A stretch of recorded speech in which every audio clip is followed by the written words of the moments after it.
Yes, good afternoon or good evening. Thank you so much for watching. Today we are beginning our week that is reflecting on health.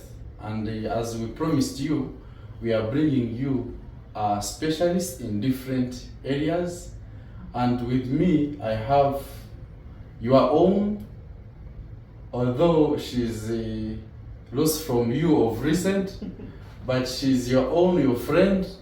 May I call her my mama because she dealt with us in very many aspects some years back, but she's none other than Mrs.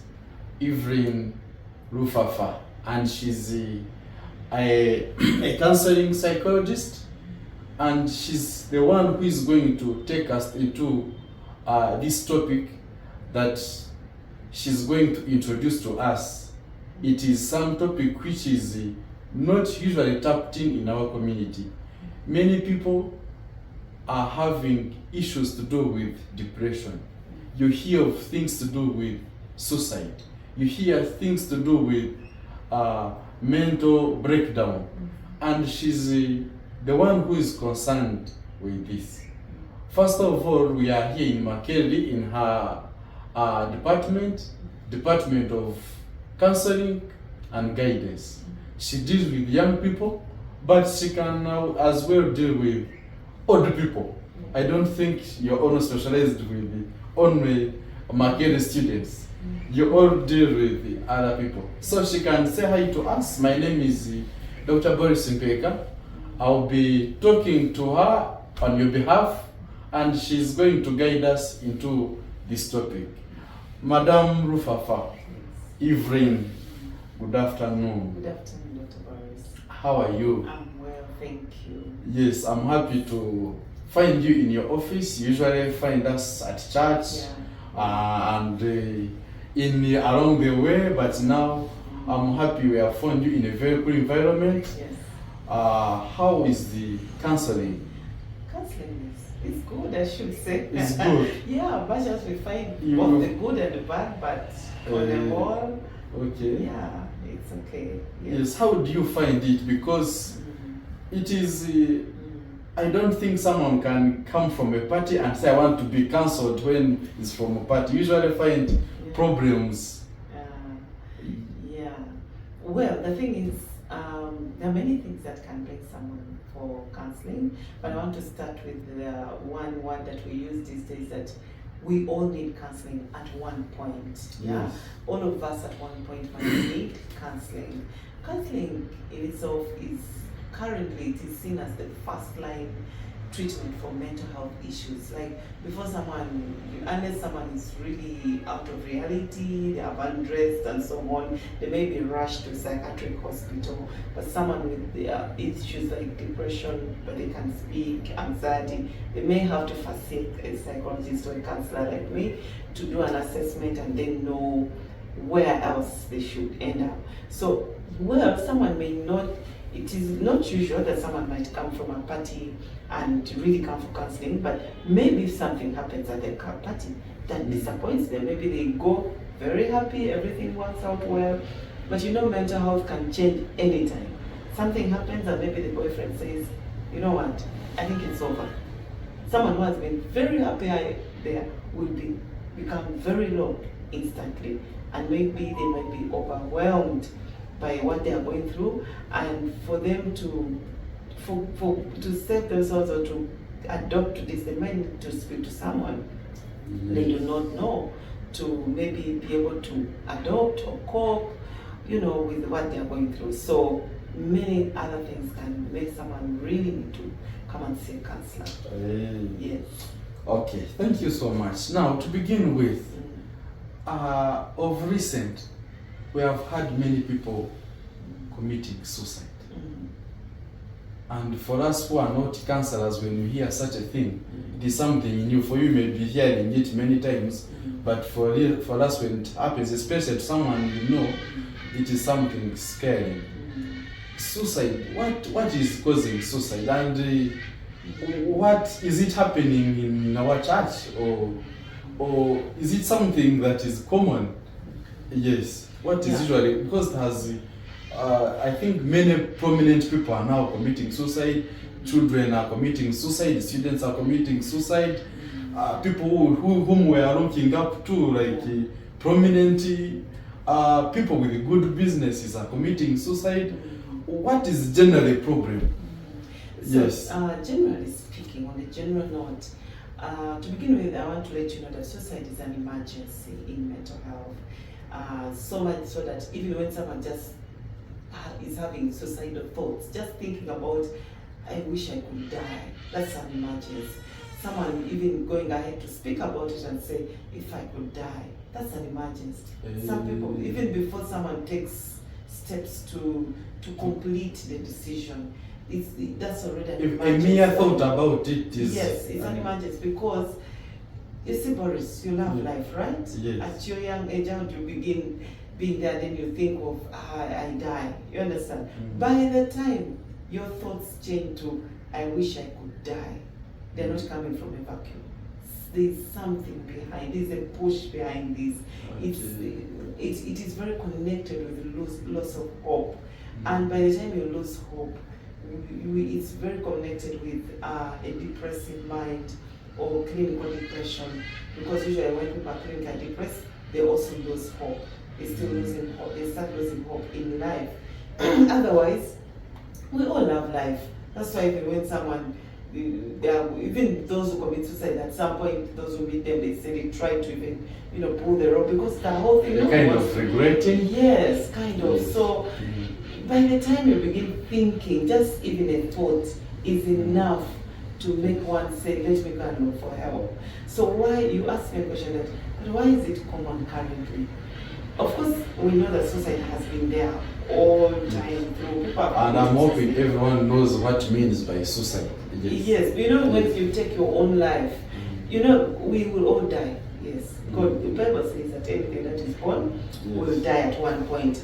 But if you take your own life, like you decide and say, today I'm going to swallow these pills and I die, I'm going to stand in the middle of the car and they knock me, you put a rope around your neck, that's suicide. I mean, anything that you do that ends your life without it happening naturally, it is suicide. So it is something that is quite very, in mental health, there's still a lot of research being carried out, but it's still, we know very that mental disorders have always existed, time immemorial. But there are all things, because we've not had data that has been put down, what caused this, how did this person start, what were they doing, what was happening to them. But usually, rarely does suicide take place without a very major things happening in this person's life, either through the family they come from, or their personality, behavioral issues. There are so many things. Like I've said, clinical depression runs top on causing people to want to die. And therefore, sometimes if they're not supported, they may still end up, completing these thoughts. But also today we have lots of addictions, drugs, and so on. These are all enhancers. Because when someone is under influence, their mood is altered, their thought system is altered, they can think anything, they can, the mind will run wild to do very many things. Someone is in the high and might think that you can jump from on top of a building and you jump down and nothing will happen. So we have drugs. That's one of the big diseases we're having currently. And of course, we are a third world country. Poverty, there's a big relationship between poverty and depression. When someone loses hope and they think that, I think this is the end of me, I'll never find a way out, and then we have now sports betting among the youth. Someone can also commit suicide because of sports betting. Yes, someone, many times we lack a self-awareness. We do not know ourselves so well. We do not know things that might take us off. So someone joins sports betting and puts their money. They enjoy the first time as if things are moving very well. Sports betting also the pathways that people gain the high. Yeah. The science shows that there are the similar pathways that like someone who's taking cocaine. So the brain is in the friends and so on. Someone thinking of winning and then they make a loss. Someone might make I would call it a radical decision or a decision that they've not thought about. And the younger someone is, the more critical it is that they might make a very hasty decision and say, okay, now I've lost this money, let me die. Where will I get money to put back? People have betted tuition. Yes. I work with the young population. Sometimes students can bet institutions. Universities. Can bet tuition. Young men have betted money that is supposed to maybe develop the family. All the things can bring down disappointments. And mental health disorders. There are some suicides are caused because people have certain mental health disorders that are otherwise maybe not discovered, otherwise unknown, because of the low knowledge when it comes to mental health. Very many people do not understand it, and the interest to find out really why is this person usually sad most of the day, and sometimes they're high, sometimes like people just say, that one is witchcraft and so on. And you see someone committing suicide and you realize, so all along this person had a problem. So committing of suicide the causes are so many. But we can, the first line things, we look at depression, we look at drugs, things like sports betting, and the age, the younger someone is, because right now they're rating it for, of course it's even lower, but maybe from, let me say, from 13 to 19 years. These are very quite delicate years that people can make hasty decisions, because the younger someone is, the more their decision making is quite still very low. The brain has not completed growth, because the brain also completes growth at about 25 years. So usually in that period, people's decision making is a little bit very weak. Anger can, someone gets angry and says, that's why in high schools we find so many children with self-harm. It's a non-suicidal whatever, but you get a child cutting themselves. They bleed, yes. Suddenly they can compensate for the anger. Is very serious. Yes, in secondary school, children do self-harm. It's one of the things that children do a lot, so that they inflict pain on themselves. To release, according to them, to release the anger. If you wanted to fight with you, so they will cut themselves. But all that is because this is a teenage brain, needs a lot of guidance. That's why we also encourage counseling in schools for children to have avenues where they can, pour out their anger to someone who can listen to them and understand them and help them to level up. And so you asked that, how about church? About church? Yeah, are they in the church? I do not think that being in church makes you immune to these usual problems like depression and so on. Yes. Except that it is a whole, because the church is a place where we all go to get support and to get, to be loved and to be accepted. But sometimes we might not find that, depending on where we're coming from. Maybe we're coming from already hurting backgrounds. And then when we come to church, sometimes you might find the love, sometimes you may not find that which we are looking for, So if people are having things that they have not healed from, this might go on. So someone can be in church but struggling, Yes. Maybe it doesn't want to speak out. Exactly. Or you may think when you speak out. Yes. Yeah, and the church is where people have the most stigma. People do not speak about mental health issues because of the stigma. They feel, if I have God, how can I also have a mental health issue? How can we have addictions yet we are God-fearing?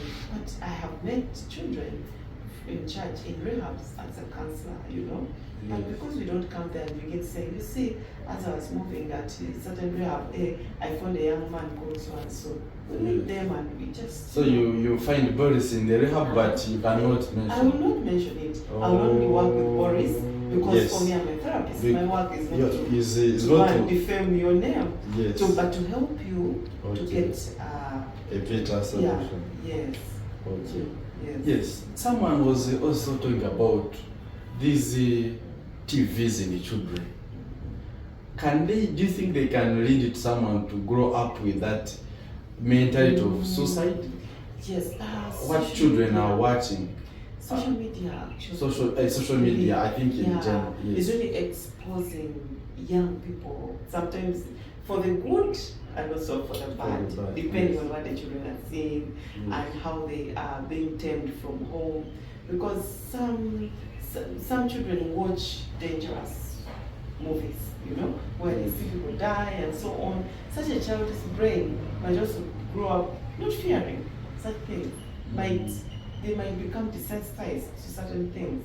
And yes, that can also breed a different kind of behavior in the child.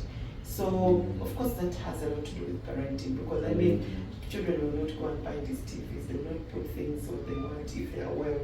Yes. Parents are involved. So here I think, call so much upon parental involvement, because children do not rear themselves. Yes. Yeah, apart from those ones who maybe have not got a chance to be in more model families or informal families.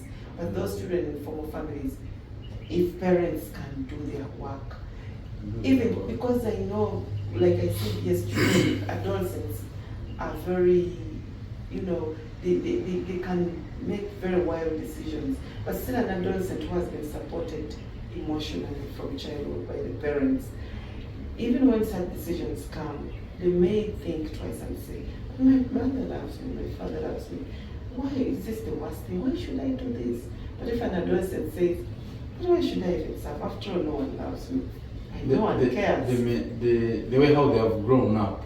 Yes. I think when you say that, I notice what you're saying. Yes. Because usually when you are at university, it reaches a point when you are going for a paper. Yes. But even when the course unit or the subject is very hard, some are very scared and others look very confident. Yes. So I think that is a role played by parents at some age, so that they can guide you how to handle certain stresses. Yeah. So I want to ask about drug awareness, but before we go there, what is your advice on someone who is struggling with something that he or she knows by himself, no one else knows, but because these are things which are likely to bring us suicide? Yeah, anything that is... And maybe you are, I'm assuming this is maybe a church member, and there is something that has really felt it is not allowed according to the church, or if it is not a church member, but you feel the society is going to judge you negatively. What do you think, what is the advice you can give this person? If someone is out there and they are struggling, one, I want to first let you know that you're not alone, because sometimes people feel that they're the only persons who have ever suffered with such a thing. Maybe they are the worst sinners in this world.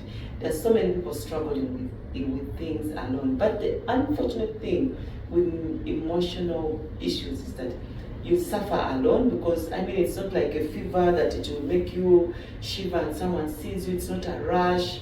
People might not see, so you're the best person to take a bold step and get someone to speak to. You don't speak to everyone. Sometimes you need to know, who can I speak to if it's a church? Who is not going to reveal these things to someone else? Because a problem shared is a problem half solved. In the church currently, we are having departments like counseling department. Yes. And usually, if I'm not mistaken, sometimes those counseling departments are having professional counselors.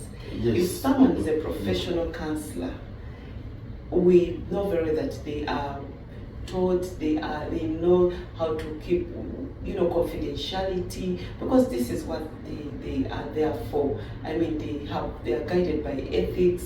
So what brings issues, people are not comfortable with people they know, because they feel this person might speak my things with someone else. If you're that person who feels you do not trust, then look out for someone outside, maybe a counselor there might be Christian counselors, but maybe they are not in your church. Sometimes People can call me and they're from maybe a different church and I'm from a different church, and we have our sessions. So you also go to all those big places? Yes, And I'm you invited help, to yeah. churches. I do To mental mosques health awareness talks and- a lot. Oh, Everywhere, yes, even if it's a yes. Pentecostal church, Yes. as long as they have invited me, because everyone has mental health. We all need mental health awareness. So that the more people know, like if someone gets to know that, oh, if I'm feeling like this, then I think I might be running into depression. If I'm like this, maybe I'm anxious. So at what level should I look for help?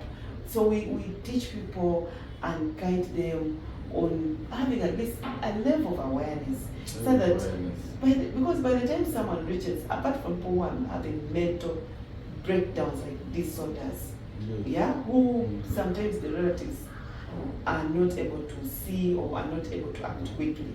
But the people who are having these usual mental health issues like mild to moderate depression, anxiety, and then it's not handled, that's how things go slowly into clinical depression. And then this person even commits suicide, you know? Yes. And yet they didn't have a mental breakdown, that maybe they walked on the streets naked and so on. But the things have, you know, people keep moving slowly. You know, what they call a mental health continuum. What is that? It's like whereby we can know the people who are in the green, that means you're in optimum health. But sometimes you can move to the orange. It means there are a few things that are disturbing you.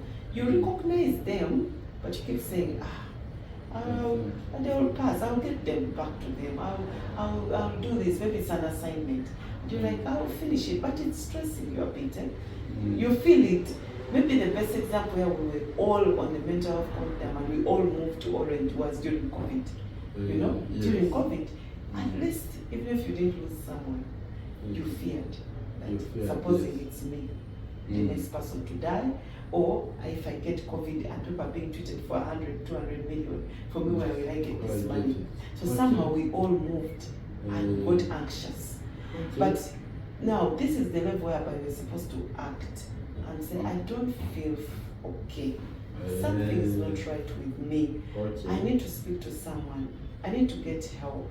But sometimes we wait until we get to the red. You know, now this is when you're in the, you know, like you're in the fourth stage of a disease, you know, and you need to be institutionalized or put in a rehabilitation or taken to a hospital, because then you are broken down completely. You're not able to now do things for yourself. Yes. You know? But usually, if people can act before we go to the red, you know, that was the end of the continuum. Whereby now it's other people supposed to see and say, hey, this person stopped even combing hair.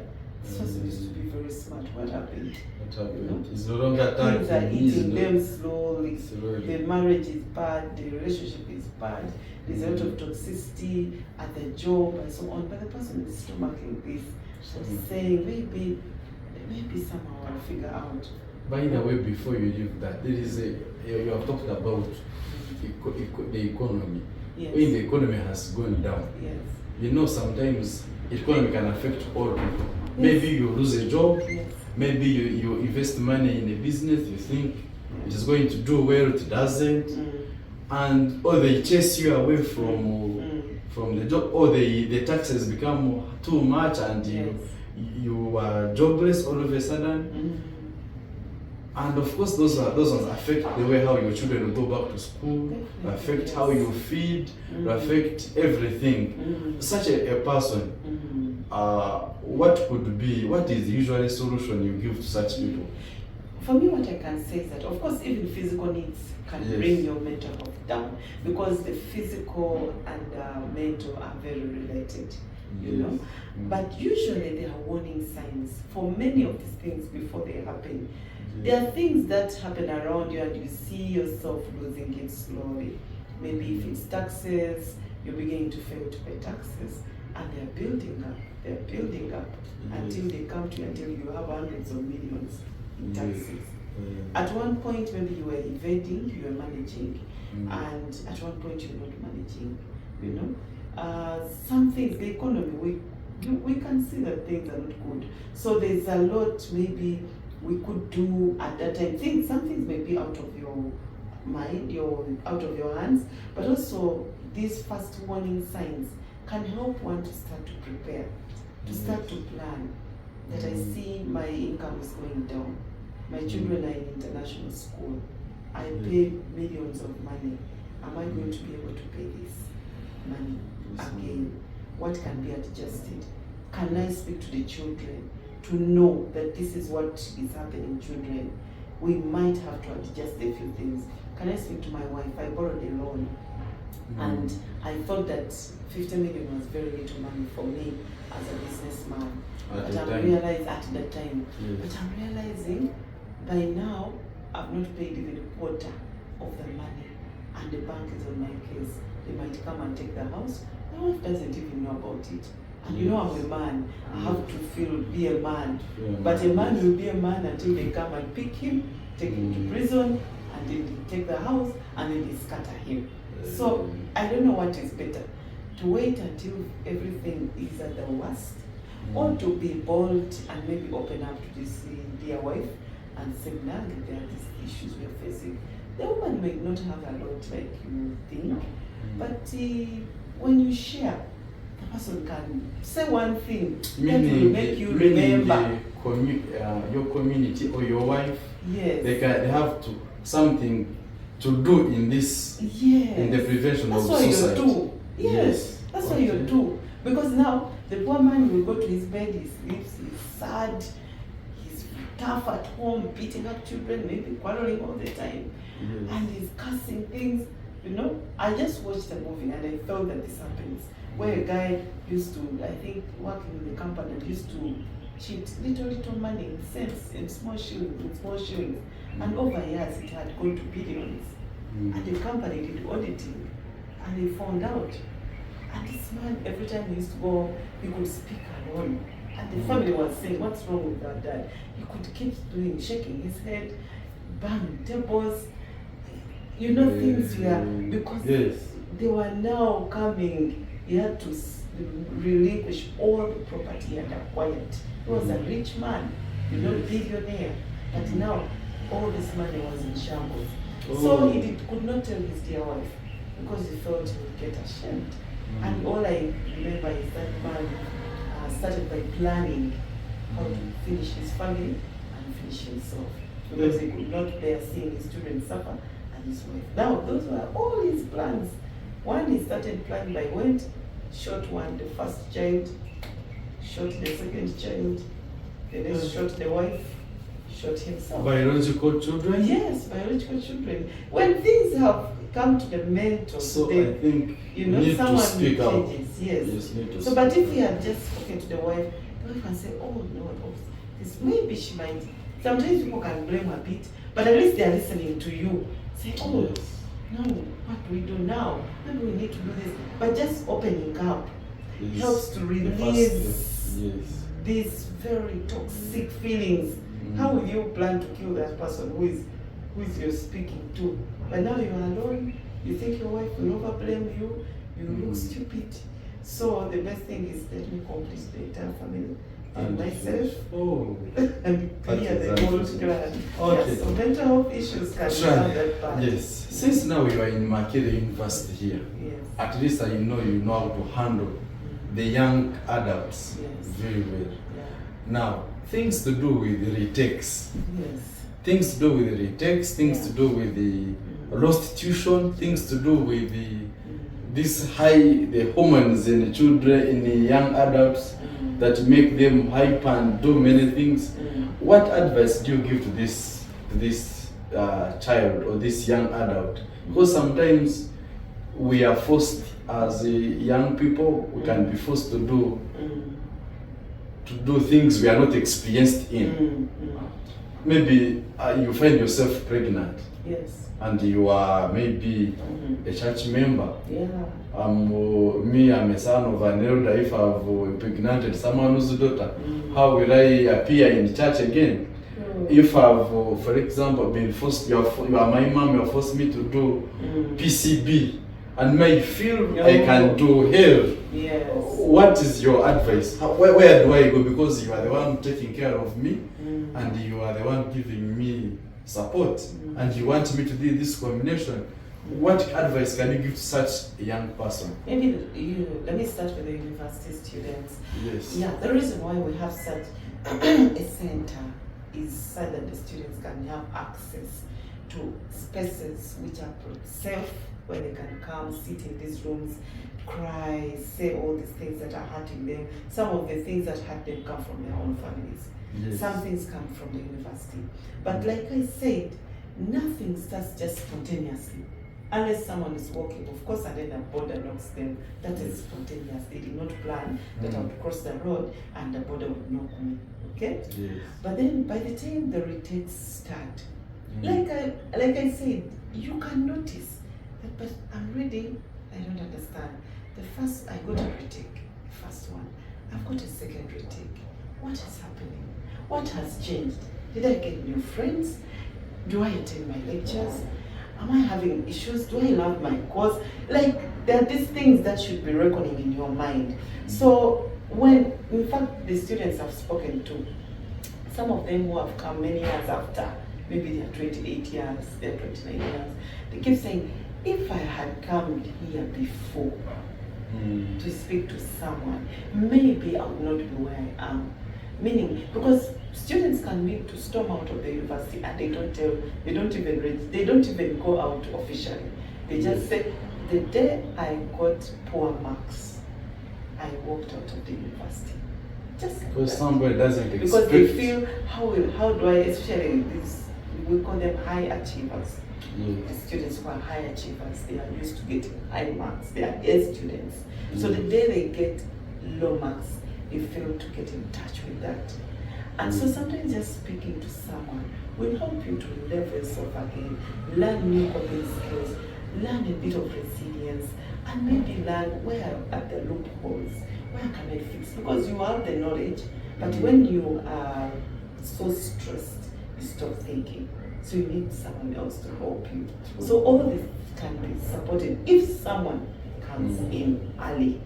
But now things that might be, now like children being forced to do combinations. Like, you see, that's why. And now the challenge is they are vulnerable in terms of finance. Yes.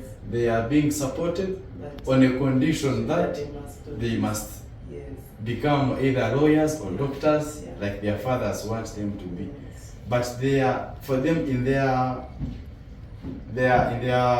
bodies or their hearts, they have specific things they need to achieve in life. Yeah. Because the truth is, everyone has this thing that they want to be or to do, that they feel, which is honestly, I would call it a right, or to be the best thing. But now when we want to involve parenting in this, is that sometimes even parents can be ignorant on how to maybe bring up such subjects. Because yes, you can support a child by exposing them to very many things.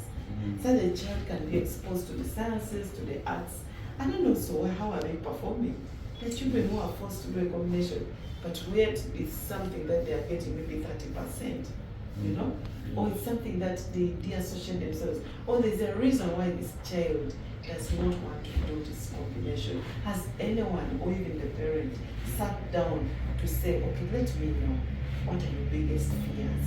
Okay? And then this person opens up. I was talking to students here who are even doing engineering, who are doing medicine, and they come here and say, I want to drop medicine. And it's in second year. And you ask yourself, okay, how did you get here? So we go back to primary, what was the performance, how did you, and they said, you know, my mother says in their brand, we are doctors. So if she wanted to be a doctor from Harvard, I feel this is not where I want to be. And I want to has something else in mind. Something else. Of course, they'll be threatened by parents, I will not pay for if you do this. But some children who are adults, like someone in the university is an adult, you might threaten them, but they will go and change. They go to IT. Because that's what they feel, you know. Because we parents are coming from, sometimes parents are coming from an old school of thinking that if you don't do medicine, engineering, education, you understand. But now there are many kids on the block, there are many courses. There's a lot in IT, there's a lot of foods in nutrition. Like, there's a lot now people can do. But the truth is, the parents are limited, the children are not exposed. They are not exposed. So because when a parent is limited, they will force the child without allowing them to explain why and how. Because I'm also a parent, and one of my child chose the course that they want to do. As those days I used to think, oh, maybe as it grows I'm going to change their mind. But the child maintained. So why would I be on this child and say, you must become this because this is not what they want to be, and I'm not the one going to sit in that class to do that course for them. But some children may not have knowledge. So if they don't have knowledge at all, maybe they might need parental support to expose them and say, how about this, how about this, how about this? What do you think? What is good? So some children do not know, but some children know what they want. They have said to me, I want to do art. And then the parent rubbishes. You know, art is support. If someone loves a horse, even if they are doing art and painting, they will succeed. If that's what I because it's going to do it with the do it with a passion. How about being a medical doctor who doesn't work well? Who's going to back at patients? He's going to back at patients. He's going to give bad treatment. We will lose our patients because this guy was forced to do the same. Yes. So children need support, but also they should be given an avenue to speak their mind. Yes, thank you so much. So before we go to drug, yes, is there any final remarks you can talk about suicide? Can the final statement of suicide? I think we should still know that suicide is an emergency. An emergency, and yes. If someone is out there and has suicidal thoughts, it's time for you to go and speak to someone. Someone who can support you. If you can't get someone, go to a clinic. Even these nurses have heard about suicide. They might send you to someone who is specialized to support you. And if you know of someone who has changed their behavior, your family member is always locking themselves in the house, they're posting death things on their status, they're putting coffins, they are putting death songs, it's good to take some steps, be close to this person, do not leave them alone, try to be around them and try to ask them if they need help, how you can help them, by not asking them that you want to kill yourself, but saying, do you want to talk or do you want me to help you? How do you want me to help you? Yeah? Is everything okay? Sometimes people have posted these things on WhatsApp, on status. Hey, before committing suicide. In fact, many people who commit suicide will have spoken about it. They somewhere, somehow, in their words, so one time so I'll die, one time I'll kill myself. To be keen with our friend's status and statements. Yes, someone even puts and says, one time I'll die and, okay, one time everyone will get rid of me, this suffering will come to an end one day. All these things one day are going to end. Then post, and young people are very good at putting an on status. They post death songs, sad songs. Some of them are so bold that they even put a coffin. You know? Hey. Yes. And then when after they carry out the suicide, the people say, "Hey, one man, I saw one time on status." It was there. So I wish we could help people before they take steps. So of course, sometimes it's hard. It might go beyond you. But let us help where we can. We see people beginning to be changing extremely in behavior, doing things that they used not to do. They no longer come to the dining to eat with you. They prefer being alone. They are losing weight unexplained. You know, they no longer, they withdraw. You're in a party and the person who comes and sits alone. You know, then there should be interest in finding out how you can support them. Yes. Before I leave this, I'm remembering of something. I know we can be at church, and we are supposed to help me grow spiritually. Yes. But now, to which extent should you be in order not to blame me to feel as really an outcast? Yes, I think it has to do with being closer to me before you let me become like I'm an odd man out in the community. Okay. For sure, no one wants to be judged. And if anyone wants to help anyone, they should never be judged. It's the reason we have such avenues. Because for us, we're trained and we know our work. I know how to deal with the person, even if it's a church member. They will not come here and I start telling them, you see, the Bible says you should not drink. At that level, my preaching might not help. By the time someone who is in church is intoxicating, there are many, many other things behind. So we want to deal with what is causing this. Yes. So we need to be a little bit more sensitive in church. Let us help people. When people feel abandoned, can someone be interested to know, Sister so and so has changed? Yes. Has taken 5 months without appearing. And when he appears, he leaves very quickly. Leaves so quickly. You know, so instead of judging them and say, but why is that you don't judge all the time? Yes. That's a judgmental statement. The person can never open up. Yes. You could just say, is everything okay? Do you want to talk? You know? Can we meet and discuss? You know? Comfortable. I used to think those are very small things, but according to the explanation, I think closeness is something very important which can prevent all these types of. We can prevent many things by just asking you, Boris, how are you feeling right now? And the moment you say, I'm feeling a bit low, I might be interested to say, oh, sorry, what's going on? Is everything okay? Do you want to talk? But of course I can end up, how are you, Boris? I'm fine. I go my way. And you go your way. You know? I do not know that you've gone with a heavy heart, going to face your sadness alone in your bed. Yes. Thank you so much. Ladies and gentlemen, we are still with the Madam and Mrs. Evelyn Lufafa, a counseling psychologist. As you have heard from her, she's really good in this field, and I hope we should utilize her. I hope this is not the last time I'm coming to this office, because these words cannot be finished on it today. Yes, another issue which we need to talk about, I think you must be more informed than me, is something to do with the drugs. Drugs. Actually, for us in hospital, me as a doctor in the hospital, we are equally having the same problem. We are also using, my colleagues or other doctors in the hospital also use these drugs. You hear someone has died because of this complication due to using pethidine or to using other types of drugs. Is it okay? It may not be only be pethidine, but also other drugs. What is causing this, and how can we help someone with it? Because which drugs are even very common that are disturbing people?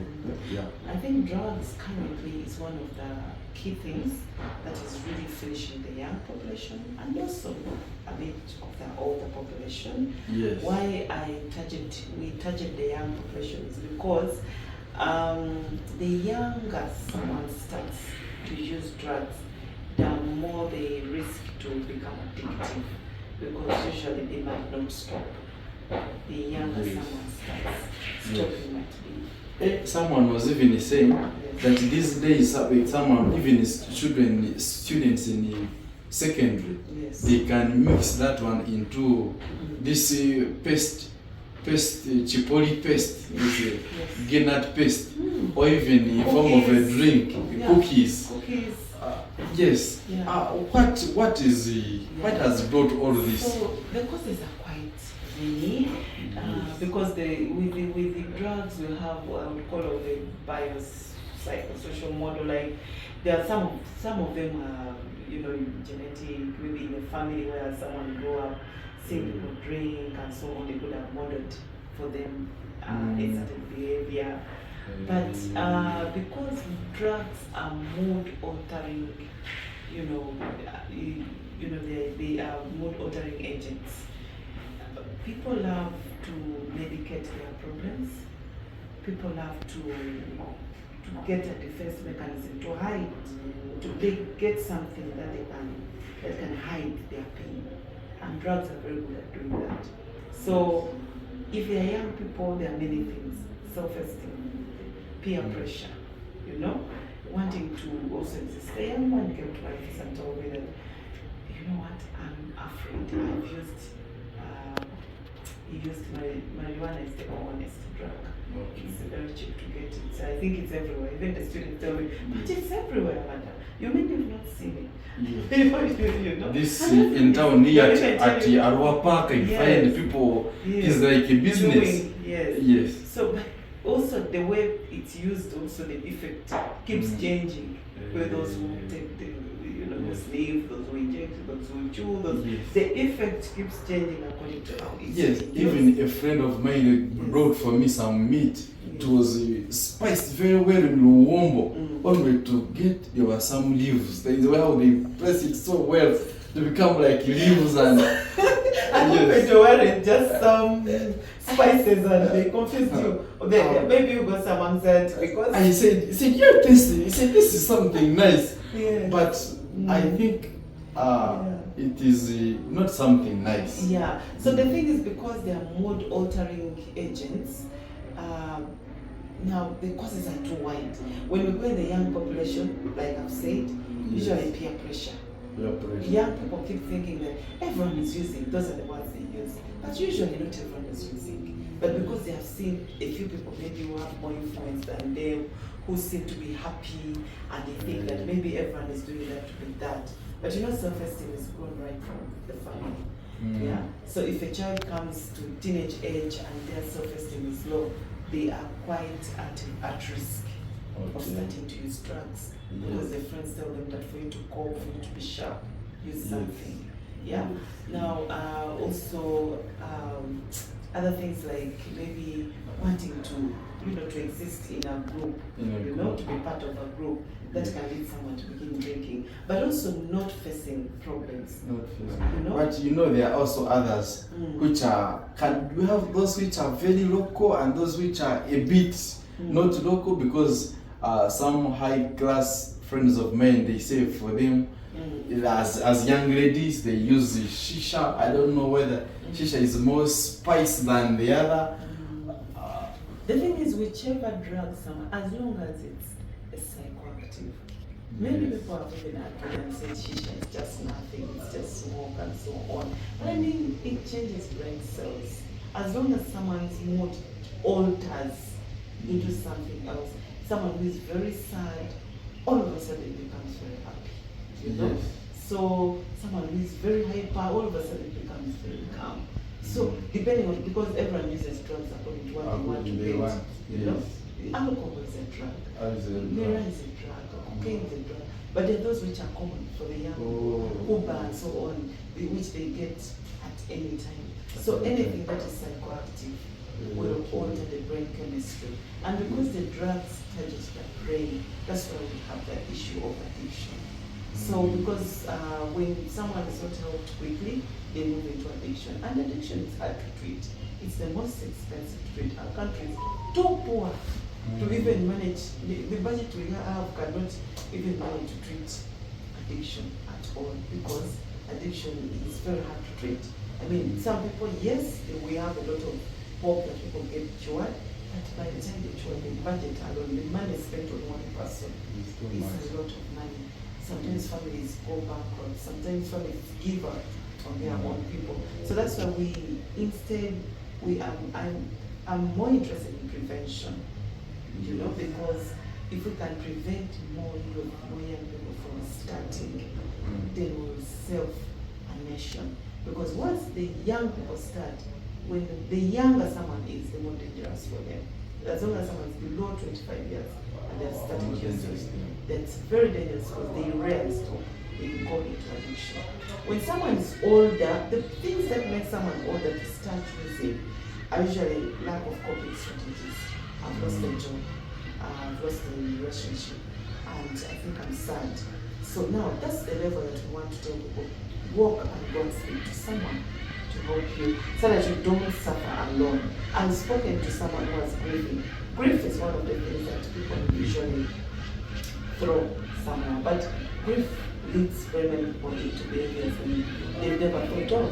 Someone lost their father many years ago, and as a counselor, they come and one would wonder how could we losing a father make someone start drinking. But this lady was a high-profile woman, a woman who is a single mother, a woman who had lost a lot.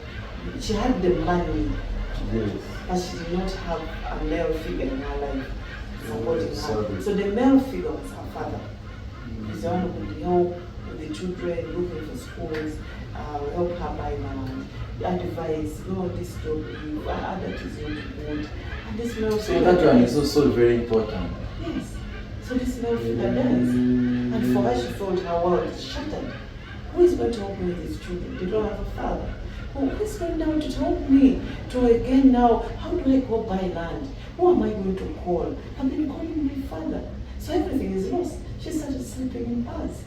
She, a nice woman, drinking till then she goes to her children. She goes, where are you coming from? That even stresses her the most. So she goes back. But one time someone spoke to her, she came for counseling. So we took her through grief sessions. And she managed to grieve properly. How long are those sessions? It Because depends. it is something you knew I've not had before. Yeah, Is this like grief. a year, like No, 2 no, years, no. like months? No, it depends on the level that the client comes. You can have 6 sessions. You can have 5 sessions. You can have 10 sessions. It depends, but not really. A year, that would be only follow-up maybe if something is outstanding and the person still needs to continue coping. But the truth is, I've taken some people through just brief sessions, and maybe a year after they've called me back and said, you know what, Evelyn, I even quit this thing. I'm no longer drinking. Why? Because they were not drinking because they want to. That's why now, when you judge people, you have to be careful. But they got a friend who is not going to judge them. Yes. Drink and sleep. Many people would come to me, especially the older ones. I'm failing to sleep, so sometimes I drink. And so we want to work with what is this thing that is making you to fail to drink. You know? So that's what I'm saying. For the older people, usually there are those issues, either broken relationship, grief. The Grief can even disappointment. losing a job will create grief because when you make losses, you grieve. The disappointment. Yeah, disappointments. So fear to look at your lion, to face your lion, can throw you in a danger of starting to use psychoactives so that you can hide behind them. But the problem is they are also not very good friends. They are only good because maybe they don't judge and so on. But the problem is they don't take away the problem. There's one doctor whom when one of our colleagues died because of this addiction, consequence of this addiction of bethadine. So I was asking my colleague, said, have you ever used this drug? He said, yeah. He said, when you take it, there's a way how you feel so sweet. Yes. In a way how you cannot explain. Yes. So I think now to such educated people who even know the consequence and the repercussions of some of these drugs. Yes, you have told us the consequences, the causes. What would be the solutions of this? Yeah, the thing is, one, and maybe some few consequences if you can maybe highlight a few. Yes. So one of the things is, like I said, I believe in prevention. Yes. Prevention starts right from our families. Our families. That's a long lecture which cannot end now. Yes. But parents of small children bonding with their children as they grow and having a good relationship and helping children to feel they are loved and acceptable. Because sometimes these are the things, the future causes of people feeling lonely, and they find ways of, getting agility, and therefore they get it from these drugs and so on. That's a long lecture it's on. But also for the adult people to recognize that you are not alone. Very many people go through issues. You can lose a job, you can lose a relationship, you can, life can change at any time.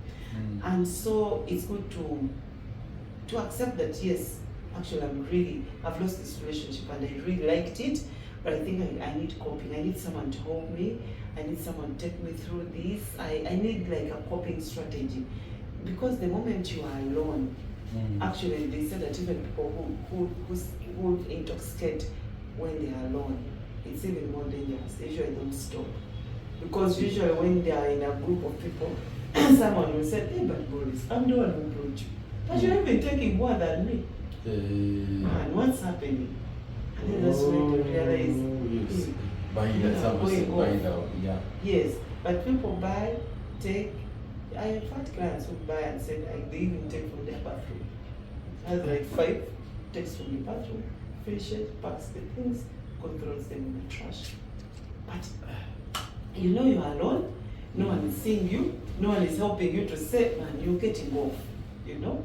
So the thing is learning to face our lion and know that I recognize I'm going through this and I need help. Because alcohol will help you temporarily, or a drug. Yes. Even the people who are using the shots, those doctors start with things like migraine, they have headache. So they take Panadol the first time, Panadol the next time, Panadol again, Panadol, until they keep advancing, So sometimes handling things, facing your giant is better. You'll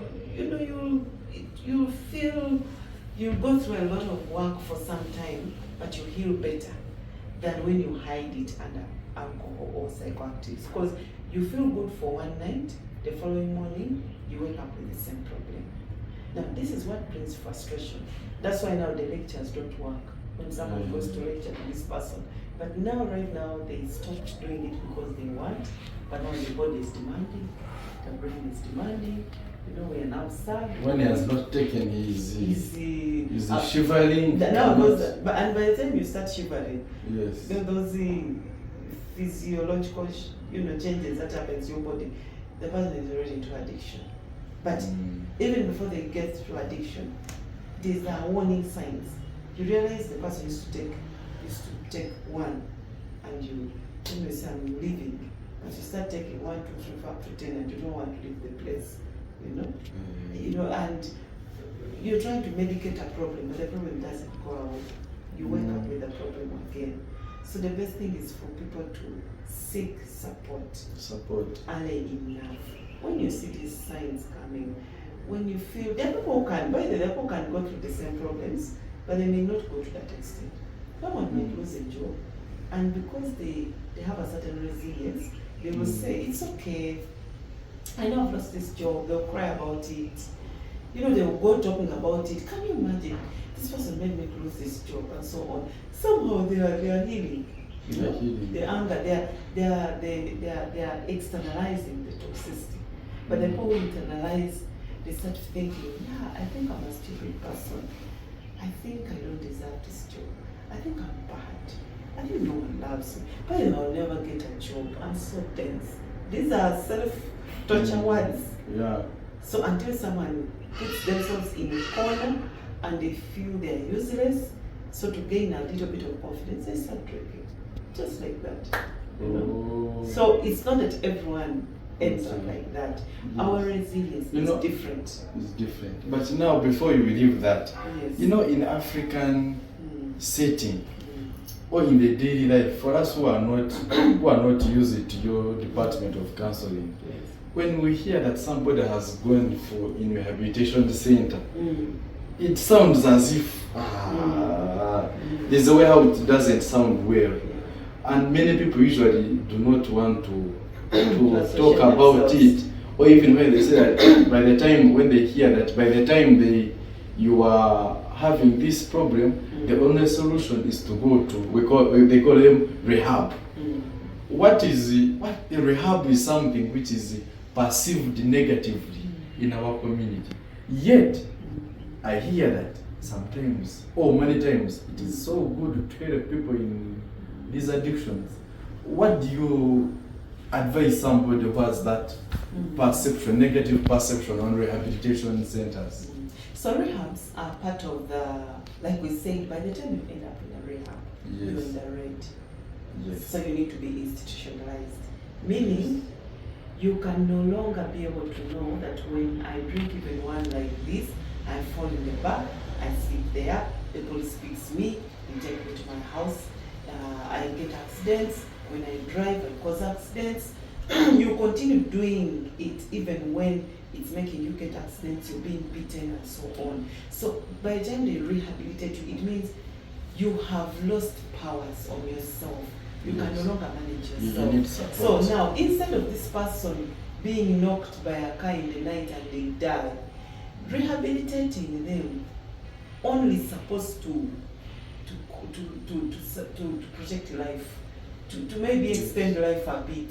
One said that because in rehab is when they can do forced cessation. Because in rehab usually people never go there willingly. It's rare to someone to wake up and say, let me go for rehabilitation. I've given up. There's this thing in their head that says, I'll manage. This is my last one. I'll manage until they're handicapped. So by the time they are going to rehab, they are worst. So there's forced cessation to help at least lengthen life a bit, you know. And maybe some people get revelation when they're in the rehab. After they are sober, they are treated both physically, you know, they do all the medical, you know, treatment they need because of what they were using. And then also they give them psychological treatment, they see counselors, so they need doctors, psychiatrists, counselors. That's why I said it's expensive. Some people get revelation when they reach there and they realize, I don't want to go back where I came from. I don't want to go be the one they're beating for stealing, you know, to sell so that I drink, you know. And they are supported. The relapse is high, but it's better than someone who continues falling on streets. And cars come knock with them. The children have been knocked and the parent wakes up in the morning and finds their son dead on the road, you know? So if they were taken to a rehab, better, they rehabilitate them, force them to stop, and maybe if they relapse again, okay, they will have still got time to be able to heal and be told that this is where you are, you want to continue being here. So rehab is not bad, but I wish we could even help people before they end in rehab. Because first of all, rehab is expensive. And not everyone heals when they go to rehab. Like I said, it is forced. So if they have just forced you and put you in rehab, boom, they treat you very well, you recover a bit, the moment you go back, because this person has no self-will to say, I don't want to go back. They'll still relapse. They've probably been in rehab 10 times. Yes, so rehab will not stop the person and say they will never bring up here. But rehab saves life that would have been maybe lost at that moment. Some people have got revelations. Some people have relapsed over and over until they died. What are revelations? A revelation like someone saying, me as Boris, I'm sick and tired of going back to this kind of life. I'm not going back to drink. I need help. What can I do? At that moment, that person in motivation interview will say they are, I've forgotten, because even motivation, there are steps. There are people who go to the rehab when they are not even contemplating to stop. But when someone has moved to the second stage and saying, I need help, I think I want to stop. Now you can work well with this person. Because then you get to realize, oh, the reason why they relapse, they have anger management problems. Can we help you to manage your anger? Someone annoys you, and instead of speaking about it, you go buy a one-on-one and you drink. How about if you learn how to manage, we give you skills, you know? Some people are sad. They're coming from divided, broken families. We need to take them through that. Some people are suffering. There are many things, the causes. And then they also join support groups of many people who are recovering. You know? So this person's healing is much better than one who has been thrown in the rehab. They treat, they finish, they recover a bit. The moment they go back, they even begin abusing everyone, stupid. Whoever told you to take me to rehab? You know? Who told you that I need a rehab? They again follow the roads, they take me back. So They are very much, so that's why people who do not understand rehab and they see people relapsing, they usually say, when people go to rehab, they get worse. But addiction is a brain disease. This is a brain disease, so it is a highly relapsing disease. That's why we say best for no one to start. And unfortunately, educated people have this problem. Yes. Uneducated can have It the doesn't ones with isolate. jobs, the Yes. ones without jobs, Yes. with the money or Yes. without money. Yes. It doesn't isolate. Yes, this is really nice. You have talked a lot about this, as as I had requested. This shouldn't be the last time I'm coming here. Yes, thank you so much.